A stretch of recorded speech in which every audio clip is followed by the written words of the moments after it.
Hey guys, guess what? I found treasure this last week. I went on a kayaking trip down outside of Scranton, South Carolina. Went down and hung out in old Francis Marion's little dodging from the British area, old swamp fox country. We kayaked a section of the Lynch's River in through the swamp out into Snow Lake. Man, it was awesome.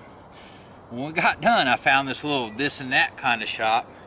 And remember how I was saying I needed one of those mess kits a couple weeks ago? He had one. It's in really nice shape.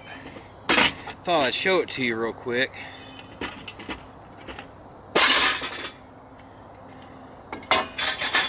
It's got the silverware too. Got the knife. Let's see. Right. Got the knife.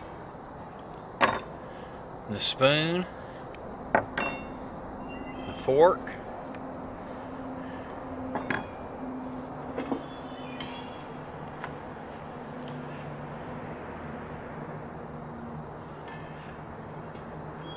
It's in really nice shape, y'all. It's dated 1945. So right, we're ready to go through the chow line and eat. Got our silverware. Let's go get a bite, guys, right? And of course, all you bushcrafters know, you take this guy, get a little fire going, all right? Cook over the fire with that pan.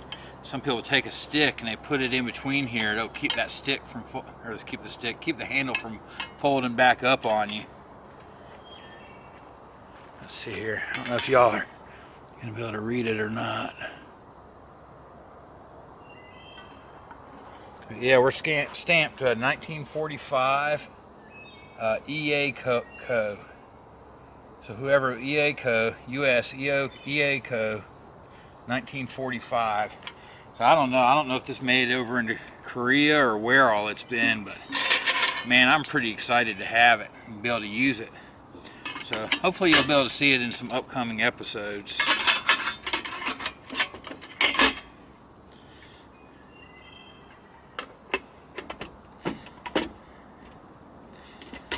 And you know what, the shop I stopped in, really, he was more of an antique shop and he had antique prices. I had shopped for these on eBay. The examples I saw on eBay, any of the vintage ones anyhow, they were pretty beat up, pretty dented bottoms, pan bottoms and such. And anyhow, so y'all take cash, okay? Right? And I looked down, I was like, look, hey, you know, what are we gonna do on a cash purchase on this guy? He knocked 25% off the top, and he got me close to an eBay set, and I got to actually hold this one and see what it looked like. So, you know, there you go. Check out the little this and that shops, y'all. You never know what you find. And ask questions, okay? I didn't see this at first. Something was sitting on top of it, and there was a lone military fork sitting in a display case. And I said, hey man, do you have any full sets of the silverware? And he's like, well, I've got a whole mess kit. And he's like, I won't break it up, but I've got the whole mess kit. He took me back there and uncovered it, and there it was the whole time. We'll see y'all out on the trail, okay?